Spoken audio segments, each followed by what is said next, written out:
Lari dari kenyataan itu bukan solusi.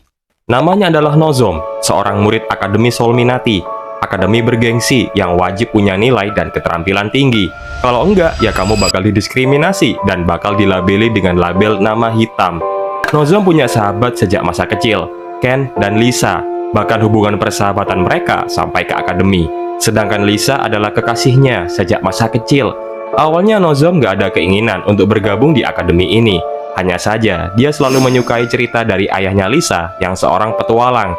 Hingga suatu ketika saat remaja, Lisa pengen menjadi siswa Akademi Solminati. Karena melihat cintanya pengen mewujudkan impiannya, maka sudah selayaknya Nozom ingin jadi kekuatannya. Dan yap, itu semua adalah cerita masa lalu. Begitu indah, romantis. Tapi realitanya, ketika dia di akademi, takdir nggak bisa mempersatukan mereka. Lisa adalah orang yang diberkahi dengan bakat. Dia dengan mudah mencapai puncak, meninggalkan Nozom yang tidak bisa mencapai sisinya dengan mudah. Bahkan beban berat sebagai nama kekasih Lisa membuat dia semakin menjadi sorotan. Hingga pada akhirnya, dia nggak mampu menggapai langit yang sama dengan Lisa. Karena dia menyadari satu hal sejak saat itu. Dia tidak memiliki bakat seperti Lisa. Berusaha keras tapi nggak membuahkan hasil. Sampai pada satu titik, dia ditinggalkan oleh Lisa. Karena rumor bahwa dia selingkuh dengan cewek lain. Teman-temannya sudah nggak ada yang peduli dengan dia. Berusaha membela dirinya, tapi nggak ada satupun yang mempercayainya. Dibenci satu sekolah, karena Nozom hanyalah siswa dengan peringkat paling rendah di akademi itu. Sampai pada suatu ketika, Nozom melihat Lisa bersama dengan kekasih barunya, yaitu Ken, sahabatnya, yang memiliki perkembangan tercepat di akademi. Sang terpilih.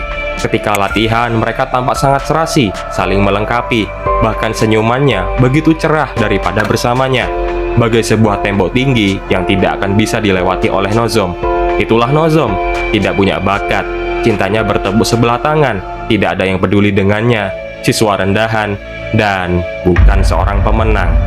Selama di akademi, khususnya waktu latihan sparring, dia cuma bisa jadi samsak tinju oleh lawannya. Selalu berusaha sekuat tenaga agar dia bisa melawan atau paling enggak sejajar dengan lawannya.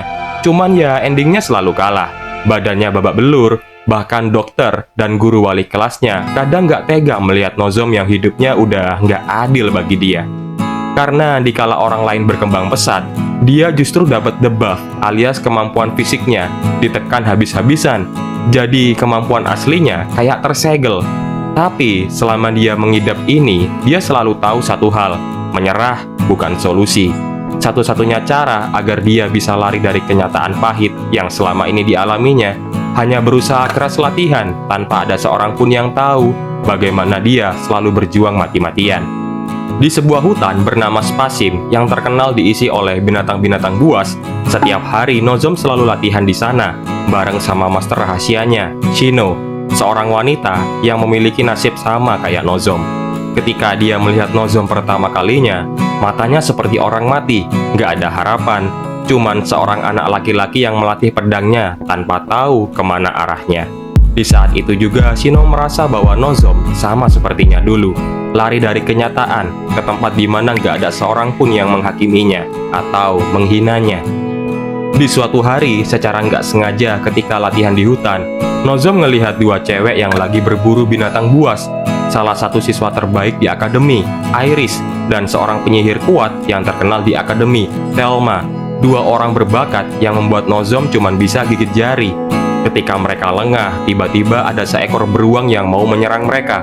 Dengan cepat, satu serangan dari Nozom berhasil menyelamatkan mereka. Di saat itu juga mereka berterima kasih dan saling memperkenalkan diri. Iris dan Thelma adalah siswa dengan peringkat A di akademi, peringkat yang tinggi. Sedangkan Nozom sambil menunduk dan takut membuat mereka benci dengannya, apalagi rumornya dia cuman siswa rendahan berperingkat E. Bukannya merendahkan, tapi Iris justru bertanya, kenapa Nozom ada di hutan sendirian? Kemana partinya? Apalagi apa alasannya Nozom di sini? Di saat itu juga, Nozom cuman menjawab kalau dia cuman mau latihan, gak ada yang lain. Daripada cuman bisa menyerah dan mati. Jawaban ini kayak secara nggak langsung Iris udah menanyakan hal yang sensitif ke dia. Nozom meminta maaf dan kemudian dia pergi setelah mendapat pemberian material dari Iris. Setelah pergi, di saat itulah Iris baru tahu kenapa Nozom kayak tersinggung. Dia diberitahu oleh Thelma kalau Nozom adalah siswa yang dituduh selingkuh, dibenci satu sekolah. Cuman dari apa yang Iris lihat ke Nozom, dia merasa Nozom gak seperti apa yang rumor katakan. Justru dia terus kepikiran tentang Nozom, terutama serangan dia yang presisi dan cepat, kemampuan murni yang gak bisa dia lakukan meski pakai sihir, apalagi latihannya di hutan terus sendirian. Sejak hari itu, Iris penasaran dengannya. Di hari esoknya, kegiatan Nozom seperti biasanya, tapi kali ini di jam istirahat, dia nggak sengaja ketemu dengan anak kecil, seorang siswi Enclose, alias anak-anak yang udah disekolahkan dari kecil buat nyari bakat sejak dini. Namanya Somia. Nozom membantunya mengambil kucingnya yang naik pohon. Meski Somia nggak seumuran dengannya, tapi ucapan terima kasih darinya karena udah nolongin dia, membuat Nozom ngerasa masih ada orang yang mau menghargainya. Setelah itu di jam kelas sihir, seperti biasanya karena nggak bisa pakai sihir, Nozom cuman duduk, termenung melihat teman-temannya yang lagi latihan, belajar seperti siswa umumnya. Kemudian perhatian dia tertuju ke sebuah sparring dua orang paling berbakat di akademi, Iris dan Lisa, mantan kekasihnya. Dari kejauhan, dia cuman bisa mematung, terdiam, merasa takjub, sambil membayangkan kapan aku bisa kayak mereka. Pertarungan mereka benar-benar beda level. Membandingkan antara dia dengan mereka seperti langit dan bumi. Dan hasil dari sparring mereka dimenangkan oleh Iris. Dari sparring itu secara nggak sengaja, Iris sempat melihat Nozom dan menyapanya dari kejauhan. Cuman tatapan Nozom kosong, seperti tertampar oleh realita pahit yang tertuju kepada Lisa. Dia kemudian meninggalkannya tanpa sempat membalas sapaan Iris. Sewaktu Nozom pergi, secara nggak sengaja dia berpapasan dengan Somia. Kemudian mereka istirahat bareng. Somia menceritakan kalau dia sama seperti Nozom, nggak memiliki bakat, udah kayak ditakdirkan berbeda dari teman-teman lainnya. Berbeda dengan kakaknya, berbanding terbalik, dia berbakat, terpilih, yang ternyata dia adalah Iris. Iris nggak nyangka teman yang selama ini diceritakan oleh Somia adalah Nozom. Nozom pun juga gak nyangka kalau Somia adalah adiknya Iris. Akhirnya mereka istirahat dan makan bareng hari itu. Cuman saat lagi ngobrol, Iris secara gak sengaja bertanya tentang Lisa. Pertanyaan yang sensitif. Sejujurnya dia pengen bisa menjawab, tapi masa lalunya membuat dia bener-bener bikin Nozom gak mau lagi mengungkit-ungkit tentang Lisa. Dia langsung pamit dari mereka, meninggalkan perasaan bersalah bagi Iris. Cuman sewaktu Nozom pergi, dia nggak sengaja ketemu dengan masa lalunya. Ken, Lisa, dan Camilla, teman pertama Lisa di akademi. Awalnya Camilla termasuk orang pertama yang membela Nozom dan Lisa. Cuman lambat laun, dia jadi orang yang paling membencinya. Pertemuan itu bukan reuni hangat, tapi reuni kebencian bagi mereka. Secara kasar, tanpa sedikit pun perlakuan halus, mereka benar-benar mengusir Nozom, terutama Lisa. Dia membencinya dan gak pengen melihat dia lagi. Bahkan sahabatnya, Ken, cuman bisa melihatnya, semakin menambah luka di hatinya. Semenjak hari itu, Nozom semakin meningkatkan intensitas latihannya. Sebagai bentuk pelariannya, dia terus latihan berharap rasa sakit sejak hari itu perlahan reda. Tapi sayangnya, hari itu sewaktu dia latihan di hutan, dia tiba-tiba masuk ke sebuah area yang benar-benar asing, seperti di sebuah tempat yang gak pernah dia kenal.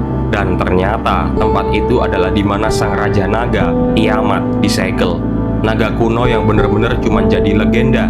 Ya bagi Nozom gak ada pilihan lain selain melawannya. Bermodalkan tekad, hasil latihan selama ini, dan ya hasilnya dia bonyok mengenaskan. Untungnya dia diselamatin sama masternya dan menjadi duel antara masternya dengan sang Raja Naga. Meski masternya udah ngeluarin semua teknik dan kemampuannya, cuman ya tetap aja dia nggak bisa ngalahin sang Raja Naga.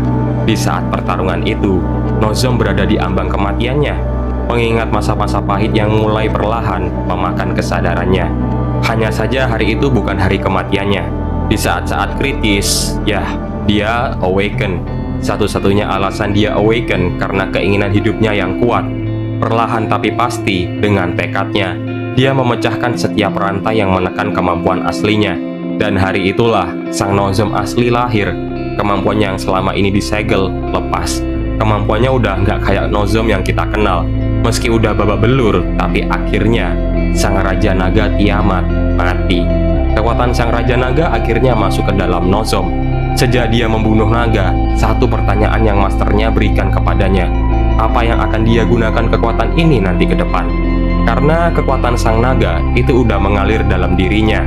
Bagi Nozom, saat itu dia nggak tahu apa yang harus dilakukan nantinya. Sekarang Nozom telah menjadi seseorang yang berbeda dari sebelumnya. Dia bukan lagi orang yang pengecut, menunduk, tapi berani mendongakkan kepalanya.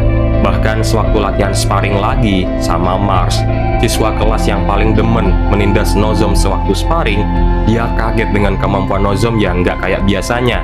Berniat mempermalukannya lagi, tapi justru dia yang mempermalukan dirinya sendiri. Karena dia kalah dalam duel sparring. Setelah sparring itu selesai dan Nozom kembali lagi ke masternya, di situ dia mendapat pelajaran terakhir dari masternya. Duel sampai salah satu di antara mereka mati. Saat-saat sebelum ajakan duel itu, Shino menatap wajah Nozom, melihat wajah muridnya yang sudah berbeda saat dia pertama kali melihatnya. Seandainya dia terlahir di umur yang sama dengan Nozom, dia berharap bisa hidup bersamanya. Tapi beginilah kenyataan. Meski enggan, duel itu pun terjadi.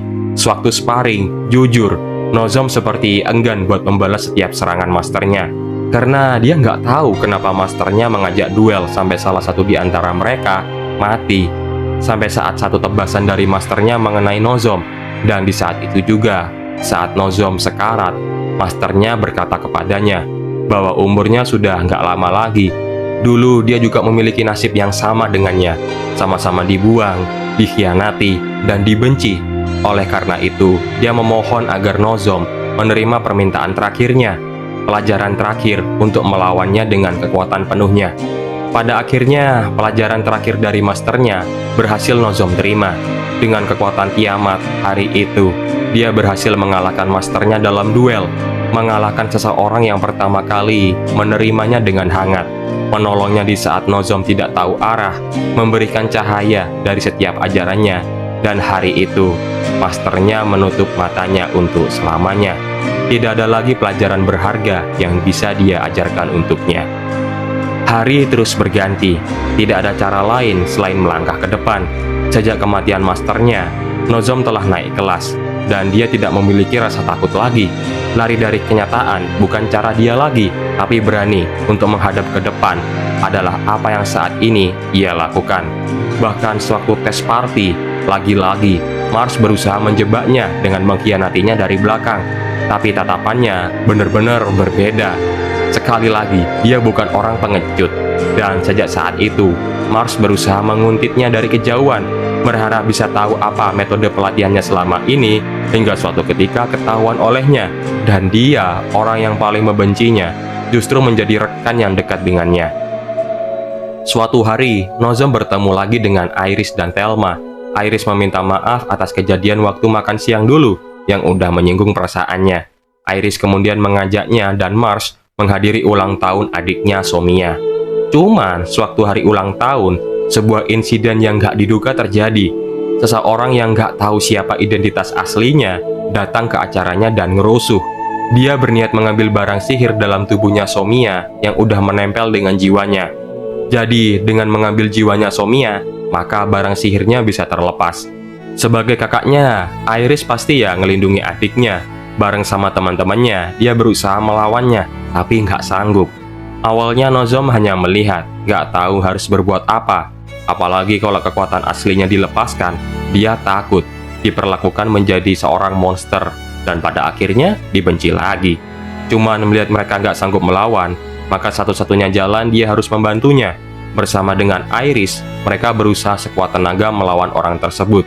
Cuman, lagi-lagi, kemampuan tanpa keajaiban itu tetap nyaris mustahil. Di detik-detik terakhir, Iris cuma bisa melihatnya, melihat adiknya yang perlahan-lahan direnggut darinya. Dia cuma bisa berkata meminta tolong. Dan saat itu juga, sang MC kita tampil kembali dengan kekuatan aslinya. Dengan kekuatan kiamat yang semula nyaris mustahil buat menang, tapi pada akhirnya, dengan kekuatannya bikin musuh sesak nafas. Pada akhirnya, satu tebasan kilat melayang, dan musuh tewas mengenaskan. Setelah Nozom siuman, Iris dan Somia mengucapkan terima kasih kepadanya. Terutama Iris, dia benar-benar berterima kasih karena sudah menyelamatkan adiknya, adik satu-satunya. Hari itu, perlahan tapi pasti, keberadaan Nozom mulai diterima.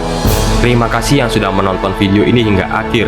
Terima kasih kepada Kadet sebagai komikus yang telah memberikan segudang moral dari manga ini.